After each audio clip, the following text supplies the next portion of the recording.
This was a project I started maybe 14 years ago now, where was becoming evident that stem cells was going to be the way of the future.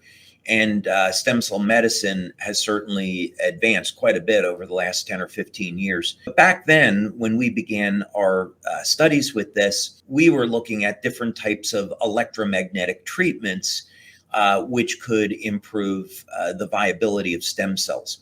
The basic idea is this: as we age, the stem cells age with us, and stem cells are universal cells. So every cell that we have in our body, heart cells, liver cells, kidney cells, were once stem cells, and they divide and they specialize. Mm-hmm. So as we age, the stem cells age. So if you took, let's say, pluripotent stem cells from a human being in their 60s, we would see that the motility rate was degraded, and their ability to produce growth factors such as VEGF have also degraded. So the idea was, instead of injecting young, healthy stem cells in the body, which is where the industry is going, what if we could somehow get the stem cells already in people's body to function like younger, healthier cells? Wow. And it turns out that there's this fellow, Lauren Picard, that spent about 50 years looking at the effects of copper peptide on the body. So this is a very simple 3 amino acid peptide that is a very high affinity for bonding with copper.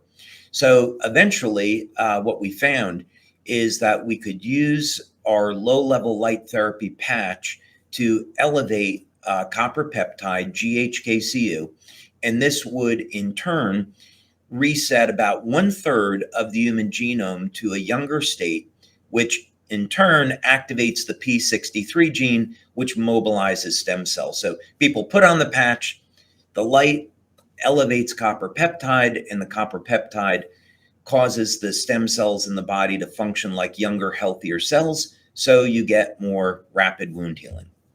And there's a lot of restrictions in the United States and elsewhere with respect to stem cell therapy and things like this. And it's almost like, because you're not there's no stem cells in the patches, you're able to sort of circumvent that and still help people generate stem cell production in their body.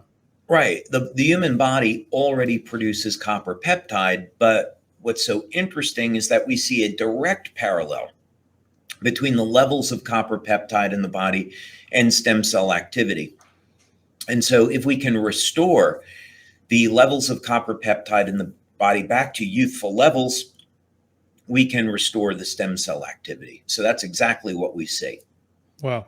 And can you talk to me about some of the studies? I know you have done several studies on all of these patches. Can you talk to me about some of the studies you've done specifically on the X39?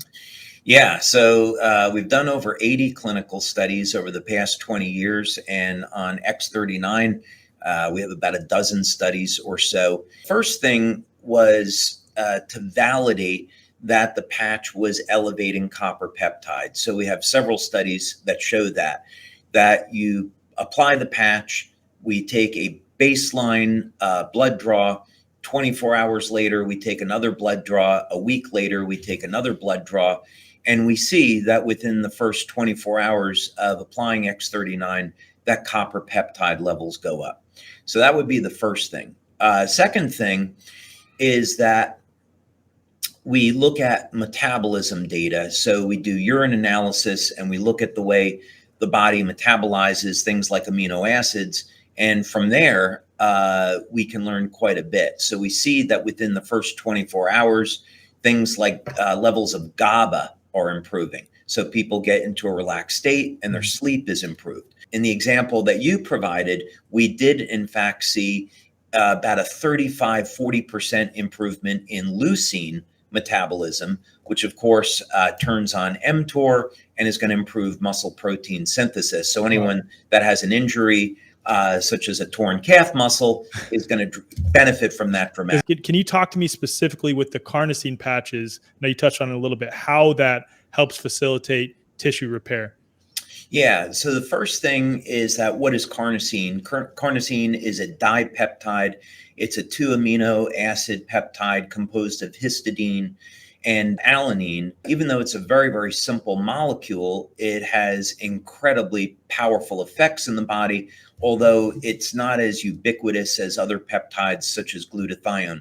So we find carnosine in the brain, in the heart, in the skeletal muscle, even in tears. They're there to protect the eyes. So carnosine will function as a antioxidant. It has the potential to manage certain types of inflammation. The other thing that's been shown with carnosine in athletes is that it can buffer lactic acid. So that means it can improve stamina. We also showed in a study that we did with Dr. Lisa Tully going back many years that carnosine will improve athletic performance in as little as the first week that you use it. So Wow. it has an effect on muscle protein synthesis. Other third-party studies have shown an incredible property of carnosine to be able to protect the telomeres. So while it doesn't appear to regenerate the telomeres, which would extend lifespan, what it does is it protects the telomeres from shortening. And in studies with mammals, such as mice and rats, it extends lifespan about 30 to 40%. Wow. And as a result, the other thing that came out of these studies was to show that the animals didn't actually age until the very end of their life. Carnosine, in short, when a person is injured, will help to manage the inflammatory response. And this is really critical because what was discovered in La Jolla, California, is that stem cells are attracted to inflammatory cytokines. So to go through the injury process very quickly, someone gets a tissue that's traumatized. There'll be an increase in oxidative chemicals, which suppresses a bacterial infection. This induces increase in inflammatory markers, which tear down the damaged tissue. And those inflammatory cytokines pull the stem cells into the injury site to generate the new tissue. In people that are older, one of the reasons why they don't heal as quickly is that the antioxidant system of the body can't manage the inflammatory response. So the elevated inflammation kills off those stem cells and the injury doesn't heal. So antioxidants like glutathione and carnosine manage the inflammatory response so the stem cells can get in there and do their job. So that is part of how carnosine will assist the body in healing. If we could talk about some of the work you've done with athletes specifically, because I know at one point either the Stanford swimming team or someone else was using the patches for a period of time and they had amazing success with them. So yeah, anything athlete related. I had the good fortune of working with a number of Olympic athletes, professional athletes, college athletes over the years that have been an enormous help to LifeWave. So in the very beginning, we were working with Troy State, Troy University, with their football team, Morehouse College. We were doing some investigational studies to look at how would the patches work on football players, and that had some beneficial outcomes. I then started working with Coach Richard Quick at Stanford University, and we applied the patches to his swim team. Now, Richard was a 6-time U.S. Olympic coach and had, I believe, 17 NCAA championships. Wow. To his credit. Really phenomenal guy.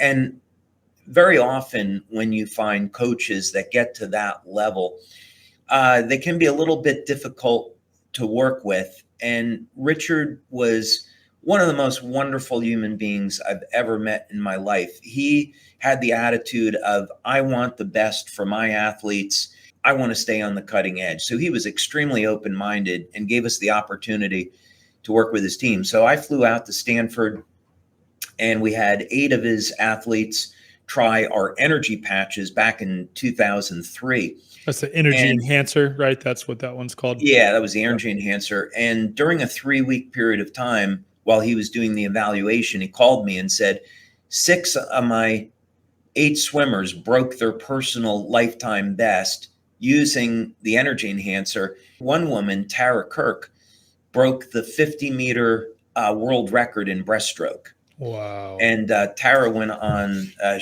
really phenomenal person, went on to be in the Olympics and did extremely well. Her and her sister both were on U.S. Olympic team. So that was kind of one of the beginnings of working with athletes. Later on, I was invited to Real Madrid because we had David Beckham using energy enhancer. There was a picture that appeared in a newspaper where he took off his shirt during training and the energy patches were up on his chest. So the head medical doctor at Real Madrid invited me to fly over there, meet with the staff about how they could use the patches. We've had Manny Pacquiao in the past use the energy patches. You know, a number of famous athletes like this. Phil Pfister, he won World's Strongest Man contest, and he got so excited he ripped off his shirt, and there were the energy patches up on his chest. So we've had a number of really, fun things like that. Ronnie Coleman. Luckily, you've had a lot of really ripped people that are like keen to take their shirts off and show that they have the patches on, wear them. Apparently, the first thing that I'm going to say, just to clarify this, is that I have the utmost of respect for what these athletes do to get in shape. I mean, their diet, their training, their sleep, it has to be perfect. So when I'm talking about this, is that the patches are an aid to what it is they're doing. In no way do I want to imply that the patches are allowing these athletes to perform, at an elite level. It's a tool. Everything else has to be optimized, right? And then the patches work great. So we've talked about the X39, the energy enhancer, the carnosine patch. Now I want to move on to the X49 because I'm still kind of fuzzy on the difference between the X39 and the X49. Okay, so it's actually very simple. X39 elevates GHKCU, so that's copper peptide, which is based off of glycine. So it's a glycine, histidine, lysine peptide. X49 elevates the other copper peptide, which is AHK. So that's an alanine, histidine, lysine. So the two are very different, even though it's just off by one amino acid. Glycine is ubiquitous. It's found throughout the entire body. And there's some good studies now that are showing the connection between glycine and increased lifespan. So there's a study, for example, that shows if you took glycine and N-acetylcysteine together, it extends lifespan by about 24%. That could be because it'll support glutathione and copper peptide levels, but that's yet to be determined. Alanine is not ubiquitous, and it's going to be found more, again, in tissues such as the bone, the skeletal muscle, the heart, the brain, the skin. Eventually, I think what we'll find is that alanine metabolism is closely associated with cognitive disorders like Alzheimer's disease. Wow. Okay. So that I think would be a good area of research for people that are focused on that. What we found is that by elevating AHK, which declines with age, that we could induce and support muscle protein synthesis. So people could use this for improving athletic performance, among other things. We also found in an investigational study that elevating AHK improves bone density.